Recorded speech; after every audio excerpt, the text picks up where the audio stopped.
শুনো বৌমা, গোকু বাজারে গেলে একটা বড় দেখে ইলিশ মাছ আনতে বইলো। কতদিন হলো ইলিশ মাছ খাই না। বড় ইলিশের দাম কত জানেন? কিছুদিন আগেও তো বড় রুই মাছ আনলো।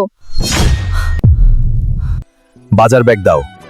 শুনো, কিছু কাঁচা শাকসবজি নিও, আর ছোট মাছ পাইলে কিছু ছোট মাছ নিও। আর শুনো, আমার জন্য ফুচকা নিয়ে এসো, ফুচকা খাইতে ইচ্ছে করছে। মা ইলিশ মাছের কথা বলেছিল, অথচ সাদিয়া ছোট মাছের কথা বলল। ওই সময় মায়ের কথা শুনেও কেমন আচরণ করলো।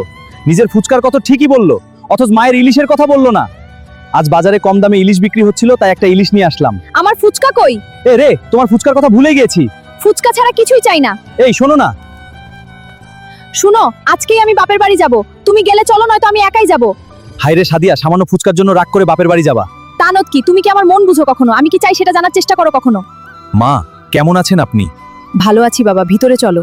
মা, কতদিন থেকে তোমাকে দেখি না, তাই চলে এলাম, এবার কয়েকদিন থাকবো। তোর যতদিন ইচ্ছে হয় থাকিস। শুনো না, মায়ের হাঁসের মাংস অনেক পছন্দ। বাজার থেকে বড় একটা হাঁস নিয়ে এসো, মায়ের নাকি হাঁসের মাংস খাইতে ইচ্ছে হয়েছে। আচ্ছা, ব্যাগ দাও। সাদিয়া, এই দেখো লাউ আর চিংড়ি নিয়ে এসেছি, আজ অনেক মজা করে খাবো। তোমাকে আনতে বললাম হাঁস, আর তুমি নিয়ে এলে ছোট চিংড়ি মাছ। আমার মায়ের ইচ্ছের কোন দামি নেই তোমার কাছে? হায়রে সাদিয়া, নিজের মায়ের কথা ঠিকই ভাবলে। সেদিন আমারও মা ইলিশ খেতে চেয়েছিল, তুমি কেমন আচরণ করেছিলে ভুলে গেলে? আমার ভুল হয়ে গেছে গোকু, তুমি আমাকে ক্ষমা করে দাও। প্লিজ বন্ধুরা, তোমরা কেউ আমার মতো ভুল করো না। শাশুড়ি তো মায়ের মতোই হয়, তার সঙ্গে কখনো খারাপ আচরণ করবেন না।